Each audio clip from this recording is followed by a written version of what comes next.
সামাজিক যোগাযোগ মাধ্যম ফেসবুক আবারও বন্ধ করা হলো। তবে এবার শুধু মোবাইল নেটওয়ার্কে ফেসবুক বন্ধ করা হয়েছে। মোবাইল নেটওয়ার্কে রাশিয়া ভিত্তিক মেসেজিং অ্যাপ টেলিগ্রামও বন্ধ করা হয়েছে। কোটা সংস্কার আন্দোলনকে কেন্দ্র করে সহিংসতা শুরু হলে গত 17 জুলাই রাত থেকে 31 জুলাই দুপুর পর্যন্ত মেটার platform Facebook, Messenger, WhatsApp, Instagram বন্ধ ছিল। 31 জুলাই বেলা 2টার পর থেকে তা চালু হয়। সংশ্লিষ্ট সূত্র জানায়, আজ দুপুর 12:15টার পর মোবাইল নেটওয়ার্কে মেটার প্ল্যাটফর্মগুলোর ক্যাশ বন্ধ করা হয়। পাশাপাশি এই নেটওয়ার্কে টেলিগ্রামেও বন্ধ করা হয়েছে। সব গ্রাহকের ক্ষেত্রে বন্ধ করতে সময় লাগে বলে জানিয়েছে সংশ্লিষ্ট সূত্র।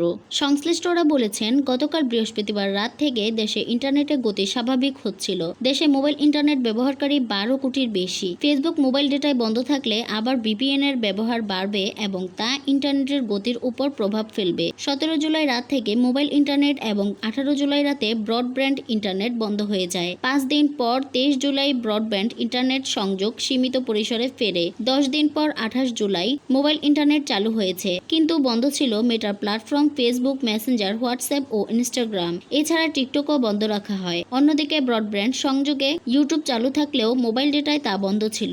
ডাক, টেলিযোগাযোগ ও তথ্য প্রযুক্তি প্রতিমন্ত্রী জুনায়েদ আহমেদ কোটা সংস্কার আন্দোলন ঘিরে সহিংসতা ছড়িয়ে পড়ায় ফেসবুকের ভূমিকার কথা বলেছিলেন। ঘটনার ব্যাখ্যা চেয়ে এসব প্ল্যাটফর্মের কাছে চিঠি দিয়েছিলেন।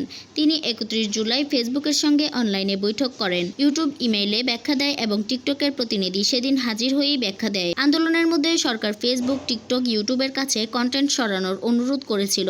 গতকাল প্রতিমন্ত্রী জানান, 16 থেকে 18 জুলাই পর্যন্ত ফেসবুক সরকারের অনুরোধের বিপরীতে 13% এবং 25 থেকে 27 জুলাই পর্যন্ত 7% বেশি আদেও সরিয়েছে। ইউটিউব 17 থেকে 26 জুলাই পর্যন্ত সরিয়েছে প্রায় 21%।